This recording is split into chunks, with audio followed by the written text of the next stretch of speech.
Bonjour, nous sommes au zoo de la Palmyre, à 15 km à côté de Royan. Nous allons passer la journée au zoo à découvrir les animaux et le travail des soigneurs. Il faut dire que ce zoo, c'est une histoire de famille, puisque je crois que c'est vos grands-parents qui ont créé le zoo en 66. En fait, ça a commencé, mon grand-père a commencé à travailler avec les animaux avec son beau-frère en fait, à côté de Limoges. Il s'est pris de passion du coup pour les animaux sauvages.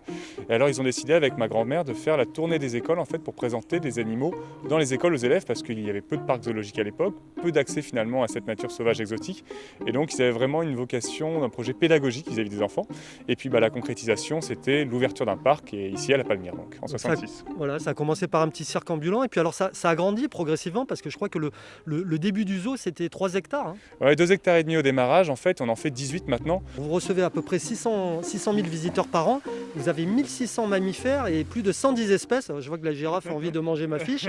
Est-ce que les zoos participent à la sauvegarde des espèces animales ? Complètement, c'est toutes les populations qu'on héberge en fait en parc zoologique, qu'on reproduit en vue d'une potentielle réintroduction dans la nature, mais aussi la conservation in situ, c'est-à-dire le soutien à des actions dans le milieu naturel. Et enfin, sur la recherche en fait, tout simplement, mieux comprendre ces espèces, comment les préserver, comment les soigner également, avec des pratiques et des techniques vétérinaires qui peuvent être appliquées notamment dans le milieu naturel. Je vois que Sarah depuis tout à l'heure nourrit la girafe. Hein, si elle est à côté de nous, je crois que c'est parce qu'elle a compris qu'on lui donnait à manger. Notre mâle Kruger est clairement un peu intéressé, mais bon. La vie à la Palmyre, ça se passe comment ? J'ai plus de pommes là, donc il va pas me répondre.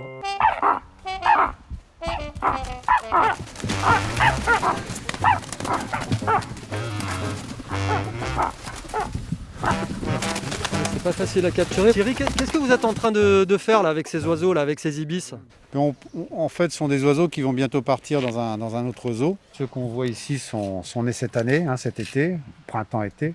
On va les identifier, on va leur faire un traitement antiparasitaire et on les pèse. Et comme ça, ils seront prêts pour le transport. Quelles sont les missions au quotidien d'un vétérinaire dans un zoo ? Ce qui vient en tête, c'est le soin direct à l'individu.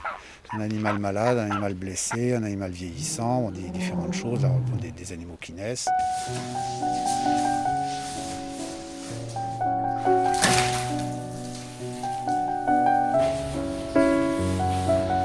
Les naissances dans les zoos, est-ce que c'est des marqueurs de bonne santé chez les animaux ? Il y a beaucoup de naissances qui ont lieu dans les zoos. On continue à reproduire bien sûr beaucoup d'espèces. Il y a des programmes internationaux pour des espèces qui sont rares et qui ont besoin d'être suivies sur le long terme. Que peut-être un jour on aura besoin de ces animaux captifs pour les remettre dans la nature.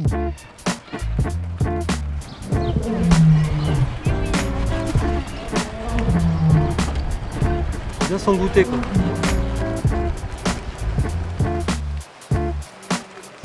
Et là, on est dans un nouvel espace qui est assez récent. C'est l'espace des primates, des grands singes. Combien fait de superficie cet espace-là et combien de singes vous avez ? Donc là, le bâtiment et les différentes îles qu'on a sur cet espace, c'est à peu près une surface de 3 hectares. Et on a donc une vingtaine de grands singes de 3 espèces différentes, des gorilles, des chimpanzés, des orang-outans. Certaines de ces espèces sont en voie de disparition dans le monde, sont classées parmi les espèces menacées. Quelles sont les causes de leur disparition ?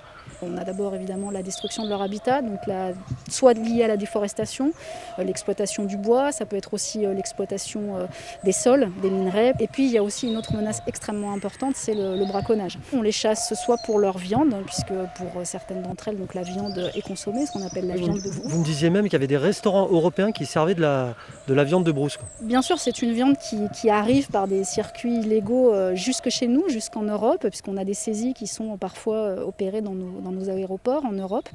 Il y a aussi le braconnage, on le sait peut-être moins, mais pour ce qu'on appelle le commerce illégal des animaux de compagnie, c'est-à-dire qu'en fait on cherche à récupérer, à attraper des jeunes, des bébés, qu'on va ensuite revendre à des personnes mal intentionnées qui souhaitent les garder comme animaux de compagnie. Déjà, il faut savoir que pour récupérer un bébé chimpanzé, on a été obligé de tuer bien sûr sa mère, mais pas que sa mère, souvent bien d'autres membres de son groupe qui ont cherché à défendre le bébé, donc souvent toute une famille de chimpanzés est décimée pour qu'on ait récupéré ce bébé.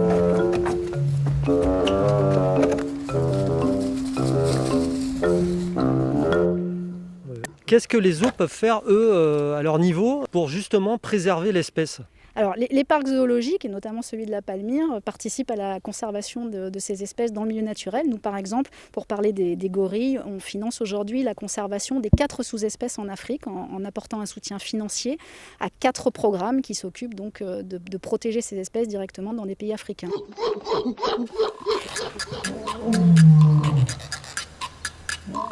Alors imagine qu'il n'y a pas la vitre. Là.